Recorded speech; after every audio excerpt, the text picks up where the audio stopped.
Bismillahirrahmanirrahim. Assalamualaikum warahmatullahi wabarakatuh. Alhamdulillah rabbil alamin. Wassalatu wassalamu ala asyrafil anbiya'i wal mursalin wa ala alihi wa sahbihi ajma'in. Subhanaka la ilma lana illa ma 'allamtana innaka antal alimul hakim. Allahumma salli ala sayyidina Muhammad wa ala alihi wa sahbihi wa man tabi'ahum bi ihsan ila yaumiddin. Wa qala Allah ta'ala fil kitabil aziz. A'udzu billahi minasyaitonir rajim. Ya ayyuhalladzina amanu taqullaha wa qulu qawlan sadida. Yuslih lakum a'malakum wa yaghfir lakum dhunubakum. Wa man yuti' Allah wa rasulahu faqad faza fawzan 'azima. Sadaqallahu al-'azim. Yang dirahmati dan yang dimuliakan barisan di Tengkosa Surau Baitur Rahman Putra Hai, seluruh hadirin yang hadir pada malam ini. Alhamdulillah, terutama dari selama-lamanya saya kita merafakkan rasa syukur kepada Allah Subhanahu wa taala di atas segala limpahan nikmat dan kurniaannya, dan juga di atas segala ujian Allah berikan kepada kita.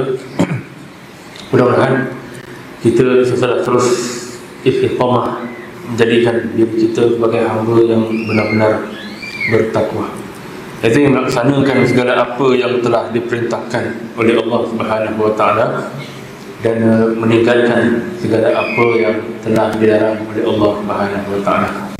Bila tuan-tuan, hari ini hari yang ke 28 Ramadan, tapi malam yang ke-29 lah. Ini malam yang ke-29.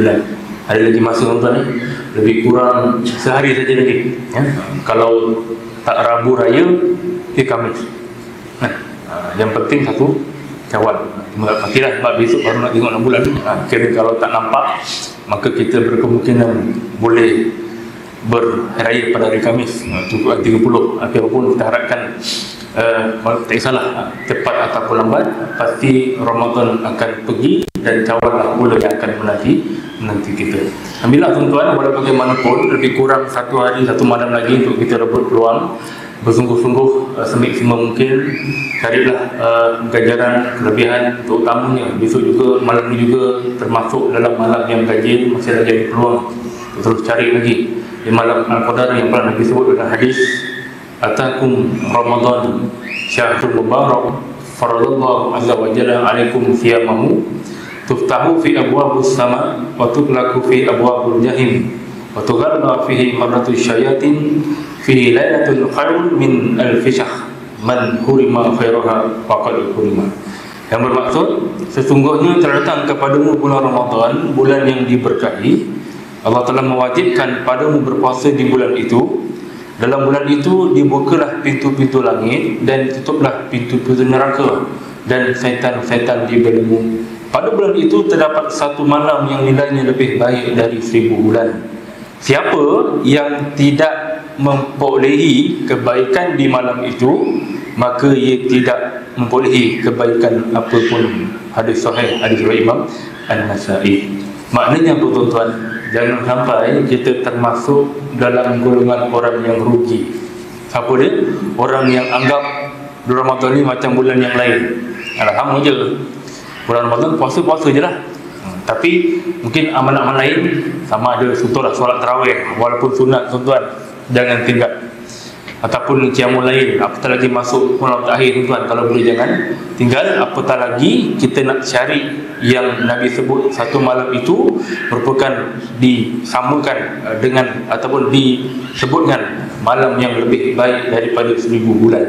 Yang kalau kita kira tuan-tuan, terdapat berapa tahun? Lebih kurang 83 tahun dia punya ganjaran pahala ni lah. Walaupun umur kita ni 80 pun belum tentu lagi sampai. Tapi dengan jarak tuan-tuan, masuk saja 10 malam terakhir, kita dah terus cari dengan amalkan perkara tentang ibadah dan perkara-perkara sewaktu dengannya, supaya kita termasuk dalam golongan yang orang yang mendapat rahmat dan diampunkan segala dosa oleh Allah Subhanahu wa taala. Malah tuan-tuan, Nabi mencela terhadap kerakusan manusia yang mengejar dunia sehingga lupa akan akhirat. Apatah lagi tuan-tuan, bila nak raya ni sibuk mungkinlah dengan persiapan raya, tak ada masalah tuan-tuan. Tapi rugi bila kita sibuk dalam persiapan raya tapi tak sibuk juga nak cari akhirat. Apatah lagi yang akhir-akhir Ramadan ni tuan-tuan. Nabi bersabda, innallaha yabghadu kulla ja'dari jawas sajabil fil aswa jifatil bil lail hamaru bil nahar alimi bi amri dunya jahili bi amri akhirah. Sesungguhnya Allah membenci setiap kata-kata kasar lagi sombong, banyak berteriak di pasar, bagai bangkai di waktu malam, dan seperti himar di waktu siang.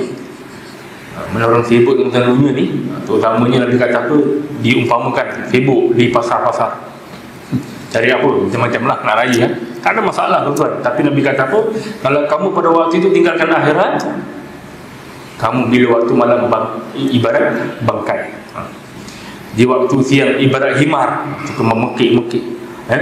Malah Nabi sabda lagi, pandai dengan urusan dunia dan bodoh dengan urusan akhirat. Jadi dia punya apa tuan-tuan, kuncinya jangan kita termasuk dalam golongan orang yang rugi.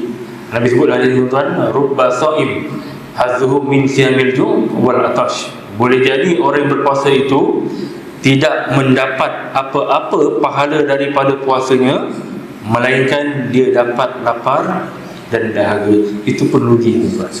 Walaupun dia puasa 13 jam sehari tuan-tuan, 30 hari, tak ada masalah, tetapi dia tidak sibukkan dengan urusan akhirat. Malah mungkin dia memandang remeh, memandang ringan. Itulah tarawih. Sunat je pun, contohlah kan, sunat je pun berapa nak buat. Yalah tuan-tuan, tarawih ni sebulan, setahun je, tak buat rugi. Bagi contohlah, sibuk macam mana pun kalau boleh kita laksanakan. Dan juga termasuklah perkara-perkara yang lain, supaya kita termasuk dalam yang Nabi sebut, orang yang akan mendapat rahmat dan pahala daripada Allah Ta'ala. Baik, malam ni tuan-tuan saya ringkaskan saja, InsyaAllah enggak sampai waktu isyak. Saya nak bawakan tajuk, sebab kita dah lebih kurang sehari kan kita nak raya. Itulah tajuknya, amalan sunnah ataupun adab ataupun sunnah pada hari raya. Baik, sebelum itu, perkataan Aidul Fitri, sebab kita nak sambut hari raya di Fitri tuan-tuan, dari segi bahasa bermaksud kembali kepada fitrah, ataupun dalam erti kata lain, kembali kepada asal kejadian manusia, ataupun bersih dari palitan dosa, ataupun tuan-tuan seperti seorang bayi yang baru lahir. Sebab tu tuan-tuan, bila kita berpuasa dalam Ramadan, kata Imam Qurtubi dalam kitabnya, dia kata apa? Orang yang berpuasa ni umpama sedang membakar dosa-dosa dia.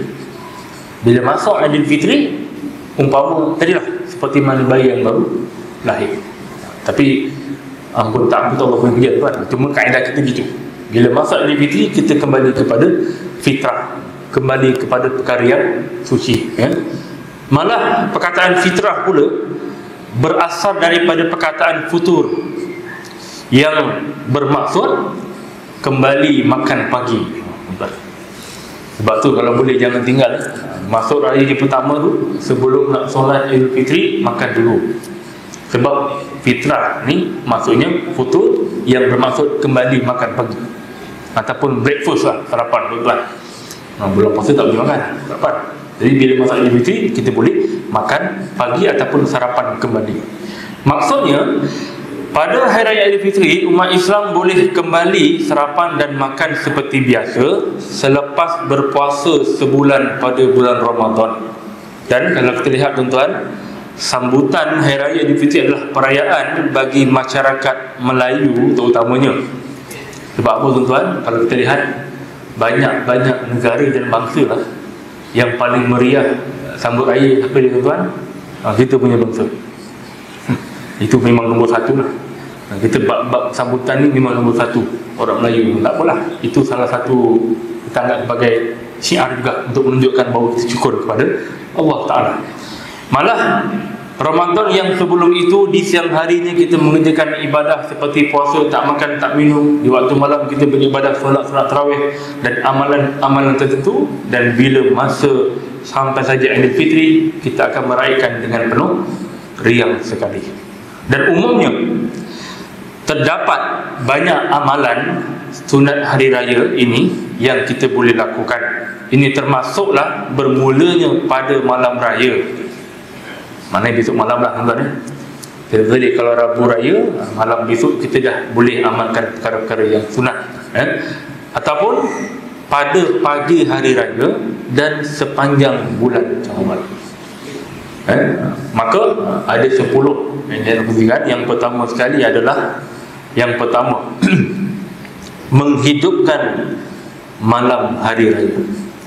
Dan itulah amalan sunat hari raya Aidil Fitri ini. Yang pertama yang boleh kita lakukan adalah dengan kita menghidupkan malam hari raya tersebut. Dengan kita digalakkan, sama ada mungkin kita masih lagi teruskan berjemaah. Besok tuan, kalau hari ini kita boleh pergi surau, besok sama juga, sama je. Raya tak raya, dimarahkan surau. Lagilah besok kita disunatkan untuk bertakbir. Kalau kita dah dengar pengumuman tuan-tuan besok, mungkin lepas maghrib tu sebelum isyak kita dah boleh start takbir. Itu amalan yang boleh kita buat. Termasuklah mungkin solat isyak berjemaah dan amalan-amalan lain seperti berzikir, membaca Al-Quran, bertasbih, bertahmid, beriktifar, malah bertakbir yang hari raya itu tuan-tuan. Ini betul perkataan hadis Nabi SAW yang bermaksud sesiapa yang menghidupkan 2 malam raya, maknanya di fitri ada halah, dari besok kita ada fitri, ikhlas kerana Allah Ta'ala, necahaya hatinya tidak mati pada hari mati segala hati. Hadis riwayat Ibnu Majah. Maknanya rugi tuan-tuan kalau besok katakanlah kita mungkin sibuk sangat dengan urusan dunia, tetapi tinggal perkara-perkara yang saya sebutkan tadi, walaupun hanya sunat saja, rugilah tuan-tuan. Sebab sunat ni kalau tak buat rugi je. Memang tak ada masalah tuan-tuan, tapi rugi. Apatah lagi yang Aidil Fitri itu merupakan hari kebesaran dan kemenangan umat Islam. Jadi kita kena buat seperti mana solat isyak berjemaah masih teruskan tuan-tuan, bertakbir beramai-ramai dan sebagainya. Yang kedua, mandi sunat hari raya sebelum ke masjid ataupun ke surau. Mandi sunat ini tuan-tuan sangat-sangat digalakkan kepada umat Islam, sama ada yang boleh solat ataupun tidak. Maknanya kalau mungkin bagi wanita yang uzur lah, kalau dia tak dapat solat hari raya tuan-tuan, dia tetap boleh mandi sunat hari raya, tak ada masalah pun. Ataupun mungkin lah kot ada yang memang tak boleh nak pergi solat hari raya, ada macam-macam lah, ada petugas dan sebagainya, dia juga boleh ambil peluang untuk mandi sunat hari raya. Ini misalkan hadis pada sahabat An-Nafi' anna Abdullah ibn Umar kana yaghsilu yawmal fitr qabla ay yaghdu ila al-musalla. Daripada Nafi' bahawa Abdullah bin Umar mandi pada hari raya Aidil Fitri sebelum pergi ke tempat solat. Dan waktu mandi sunat hari raya ini tuan-tuan diharuskan bermula bila? Tak daripada tengah malam. Kalau Rabu raya tuan-tuan, malam tu kita dah takbir kan, tapi nak start sunat, mandi sunat ni bila? Pukul 12 malam tu. Bila masuk Rabu tu kita dah boleh start mandi sunat. Tapi yang paling afdal tuan-tuan, waktu subuh lah. Waktu subuh tu yang paling afdal untuk kita sunat mandi hari raya. Dan dia punya masa sampai bila tuan-tuan? Sebelum terbenamnya matahari dalam hari yang sama.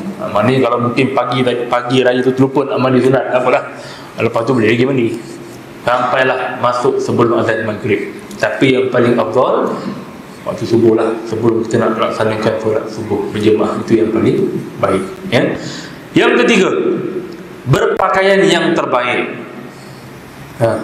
Memakai pakaian yang terbaik bermaksud, ya, bukanlah pakaian yang mahal-mahal, tidak tuan. Walaupun hari ini banyak kan dirama. Apa tuan? Matahari. Matahari pula. Bulan bintang. Bulan bintang bulan bintang bulan bintang. Tak salah baju apa sekalipun, bulan bintang ke benda ke. Tapi ukuran yang terbaik itu bukan yang paling mahal. Yang terbaik apa dia? Yang pertama baru. Tuan-tuan, kita disunatkan untuk memakai pakaian baru. Ini ada hadis daripada Nabi SAW ketika mana ada satu kisah daripada Jabir, hadis yang berbunyi, akhadha Umar jubatan min istibrak tuba'u fi suq fa akhadhaha fa ata bi sallam faqala ya Rasulullah ibta' hadhihi tajammal biha lil-'ain wal wufud. Faqala sallallahu alaihi wasallam, innama hadhihi libas man la khalaqa lahu. Umar mengambil jubah dari sutera tebal yang dijual di pasar. Beliau mengambilnya dan memberikan jubah tersebut kepada Rasulullah dan mengatakan, ya Rasulullah, belilah jubah ini, berhias dengannya untuk hari raya dan menerima kunjungan tetamu. Maka Nabi katakan kepada Umar, sesungguhnya ini adalah pakaian yang tidak dapat dibahagiannya di akhirat. Maknanya tuan-tuan, kita dianjurkan ya untuk merayakan Idul Fitri ini antaranya apa? Dengan memakai pakaian yang baru. Tapi juga lah kata ulama, kalau kita mungkin tak mampu nak beli pakaian yang baru, yang lama tu tuan-tuan, cari mana yang paling baru. Itu konsep dia. Ada yang lama 2-3 jenis pakaian. Okey, di antara yang lama 3 ni, mana yang paling baru, itu yang kita boleh pakai. Itu antaranya lah.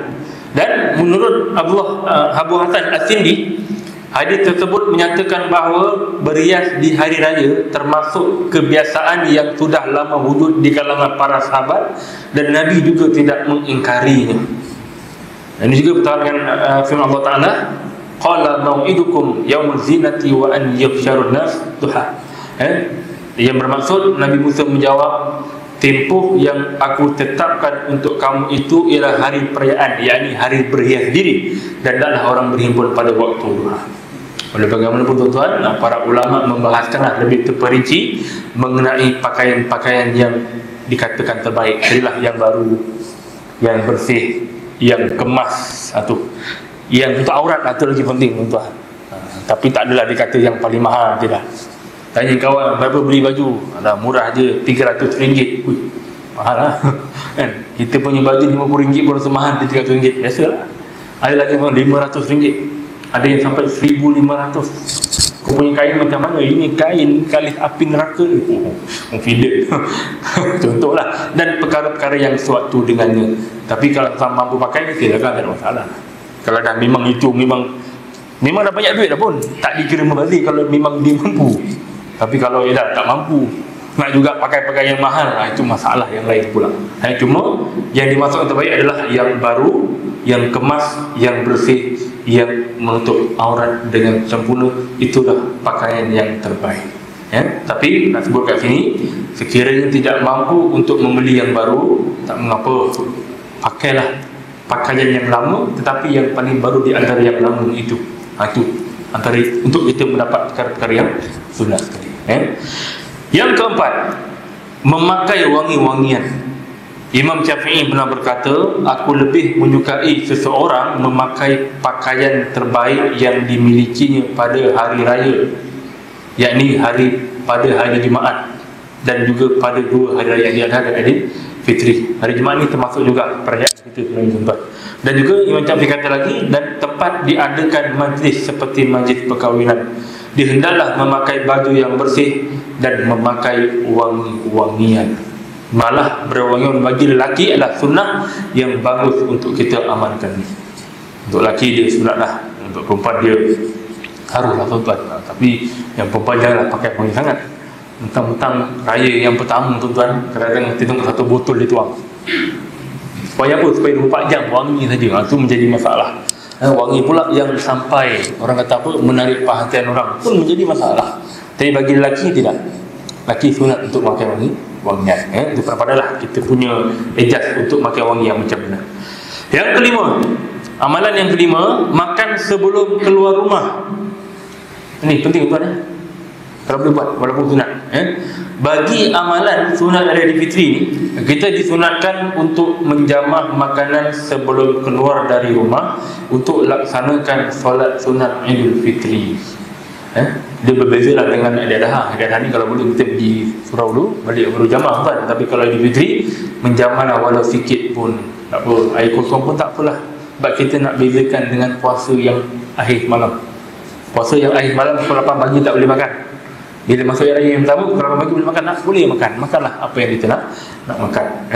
Yang keenam, segera ke masjid ataupun ke surau untuk solat sunat hari raya Idul Fitri. Tuan-tuan, itu tak ada masalah sebab dah tahu pukul berapa kan? Kita dah ada sistem 8.30 dah mula solat hari raya Aidilfitri. Maknanya apa tuan-tuan? Kalau boleh pukul 8 dah ada kat surau. Buat apa? Kita boleh bertakbir dulu beramai-ramai. Sampai kan ada peristiwa Nabi ni tuan-tuan, nak pergi ke masjid, Nabi singgah dulu ke rumah-rumah. Kalau ada anak-anak dara ni tuan-tuan, sampaikan yang datang bulan pun dia suruh pergi, bukan suruh solat, suruh apa? Dengar khutbah takbir juga. Nak sebut penting tuan-tuan, penting juga, walaupun tak wajib pun, apatah lagi orang yang uzur, tapi nak sebut penting lah. Apatah lagi kalau tak, bukan nak pergi, saya nak pergi surau Ustaz, tapi ialah uzur kan, tak boleh masuk dan sebagainya. Alternatif lah, mungkin ada masjid surau, mungkin ada masjid surau yang dia ada sewa kemah kan, tak kat luar kan. Tulis bina kat situ untuk wanita yang uzur, boleh, tak ada masalah. Kena tulis tuan-tuan, wanita uzur kan, berapa takut lelaki itu hari susah. Tapi itu antara untuk kita apa, menggalakkan mereka yang tak boleh solat ni datang ke surau untuk dengar khutbah dan bertakbir beramai-ramai. Tak ada masalah. Ini sebab kita buatlah sebenarnya, supaya kita menggalakkan mereka untuk datang ke surau ataupun ke masjid. Dan walau bagaimanapun kita pun maklum, solat sunat Aidilfitri ni 2 rakaat.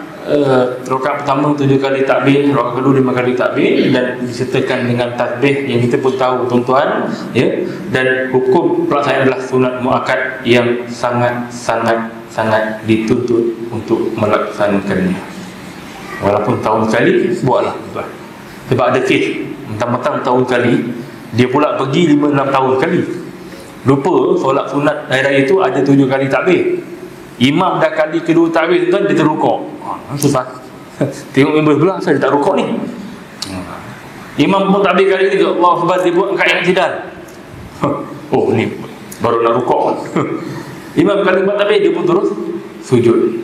Sumalulah sujud tadi, walaupun sunat, datanglah meramaikan untuk kita sama-sama sambut hari kemenangan dan hari kesyukuran untuk kita semua. Yang ketujuh, memperbanyakkan takbir. Tuan-tuan, kalimah takbir mengandungi syiar Islam yang sangat-sangat digalakkan. Kita boleh bertakbir bermulalah daripada selepas maghrib sampailah selesai sunat Aidilfitri. Macam di kampung saya tuan-tuan, kalau tengah-tengah malam tu diorang naik lori pergi ke rumah orang bertakbir. Kalau ni boleh amalkan, tak masalah. Tapi jangan sampai 3-4 pagi tuan-tuan. Bolehlah nak takbir, tapi janganlah 3-4 pagi pergi rumah orang, bawa lori ramai. Orang sibuk orang untuk dan sebagainya. Maknanya apapun takbir jangan tinggal. Kalau boleh takbirlah sepanjang malam, itu lebih baik ya. Yang ke-8, ziarah menziarahi antara satu sama lain. Ini pun satu perkara yang sangat-sangat penting, sebab ini jugalah antara Nabi dan para sahabat laksanakan tuan. Nabi bukan sahaja memakai pakaian baru, memakai wangan, Nabi juga menerima dan mengunjungi tuan rumah dan tetamu. Cuma yang tuan-tuan dirahmati Allah Subhanahu wa taala, bila kita ziarah ni tuan-tuan berhari raya, ada adab-adab yang kita kena jaga. Banyaklah tuan-tuan ni. Sebab ziarah ni pun mana ziarah tuan-tuan? Ziarah ni maknanya sebentar saja, bukan lama-lama. Tapi kita macam ni kalau raya tuan-tuan. Kalau satu hari satu rumah tu berapa? Kadang 1 jam tuan-tuan, lama. Itu bukan ziarah. Nasib baik tak kata bermukim tuan-tuan. Ziarah ni maknanya sebentar saja. Macam melawat orang sakit kat hospital, mana boleh lama-lama. Itu juga seperti mana hari raya tuan-tuan. Ziarah ni sekejap saja, sebentar. Bukan sebab apa, tak naklah kita menyulitkan tuan rumah, menyusahkan dia dan sebagainya. Apatah lagi tuan-tuan, kalau kita pergi ke rumah sesiapa sekalipun, ada adab-adab lain yang kita kena jaga. Nak senang tuan-tuan, bila sampai saja ke rumah seseorang tu, minta izin, bagi salam. Contohlah ni, kadang-kadang bukan apa, walaupun rumah abang dia ke, adik dia ke, mak dia sekalipun, yang penting tu bukan rumah kita. Bila kita pergi rumah orang tuan-tuan, bagi salam. Sebab nak tengok dia orang ni nak sambut kita ke tak. Sebab ada kes, dah berapa kali salam pun tak keluar-keluar. Pada orang tu ada kat rumah. Sampaikan kes tuan-tuan, dia punya bengang nak tunggu lama, pergi dapur, buka tingkap. Namanya macam belum mengendap tadi tuan-tuan. Panggil tu, aku dah datang ni. Masalah yang besar tuan-tuan. Kalau dah bagi salam sampai 3 kali, orang tak jawab, balik je. Badan kita tu sampaikan 3 kali, tak ada jawab balik. Sebab tu nak senang. Sekarang zaman WhatsApp kan, tanya, Long, kau ada kat rumah tak? Datanglah raya. Boleh buat apa? Pukul 10. Okey. Dia pun ready tuan. Kalau dia kata dia tak boleh dah, petang boleh, boleh. Betul. Dan memudahkan tuan rumah tu tuan-tuan, bila kita beritahu dia datang, dia boleh layan kita dengan baik. Sebab kita pun tak nak jadi bila kita datang, lepas tu tak apa tak datang, tajir datang, tuan rumah macam mana? Wah mak, ini 3 keluarga, 3 orang yang berbeza, nak layan pun mungkin susah. Itu contohlah yang biasalah, ini hanya sekadar teguran saja. Yang terterusnya, berjabat tangan tuan-tuan. Jangan lupa. Apatah lagi kalau kita jumpa saudara ni setahun sekali saja tuan-tuan. Dan jumpa orang tu setahun sekali. Lah jangan lupa berjabat tangan. Kerana Nabi bersabda tuan-tuan, tidak ada 2 orang Muslim yang bertemu lalu saling berjabat tangan kecuali kedua-duanya diampun Allah sebelum keduanya berpisah. Tuan-tuan, kita datang rumah dia, disambut, kita salam, dah gugur dosa. Belum berpisah tau. Belum nak minta maaf lagi. Apatah lagi kalau kita nak meminta maaf dan nak dimaafkan atas kesalahan-kesalahan yang mungkin kita ada buat kepada seseorang itu. Sebab apa tuan-tuan? Dalam perkara yang lain, kalau kita lihat di hari yang mulia itu, kita bukan saja disuruh untuk kunjung mengunjungi, tetapi kita bila kunjung-kunjung kita sama-sama bermaaf-maafan. Apatah lagi mungkin dengan kita sendiri tuan-tuan. Tapi kalau boleh tuan-tuan, kalau kita nak minta maaf, sebutlah sekali kesalahan yang kita buat. Kalau memang ada, Alung minta maaf, dulu puasa Alung tak pernah pun tolong abang itu, sebut perkataan itu. Kesalahan tuan-tuan, dia lain tau. Bila kita minta maaf, kali sebut dengan kita punya kesalahan, kita punya nak maaf tu sampai rasa ke hati. Kau kita boleh menangis saja tuan-tuan. Dan bila orang yang dengar tentang orang yang minta maaf di atas kesalahan dia, dan dia pun tak sampai hati kalau dia tak maafkan juga, dan dia akan sampai hati untuk dimaafkan orang yang melakukan kesalahan. Contohlah, mungkin ada kesalahan dengan siapa-siapa lah, kita ada mengumpat, minta maaf lah, aku dulu suka mengumpat kau dan sebagainya, ini sebut kesalahan yang kita buat kat dia tuan. Supaya kita ni ikhlas sikit. Jadi minta maaf, cakap aja tapi hati langsung tak ada. Dia pun yalah. Jadi tak feel tuan-tuan. Kita tak gunakan manfaat yang ada pada hari raya yang terbaik ketika itu. Apatah lagi kalau kita ada kesalahan dengan orang yang kita kenal, lagi masalah. Saudara orang kita sendiri tuan-tuan, bagaimana contoh. Jadi jernihkan hubungan tersebut dengan meminta maaf di atas kesalahan-kesalahan yang kita buat. Dan Nabi juga anjurkan tuan-tuan, bukan saja bermaaf-maafan, tapi kalau boleh doa. Ini kalau boleh doa. Nak balik jemaah, nak balik ni, kalau boleh seorang doa tuan-tuan. Sebab Nabi bersabda, doa seorang Muslim untuk saudaranya sesama Muslim dari jauh tanpa diketahui olehnya akan dikabulkan. Apatah lagi tuan-tuan, mendoa di atas kepala, maknanya dekat dengan orang Muslim ini, yang berdoanya ada malaikat yang telah diutus menjaga.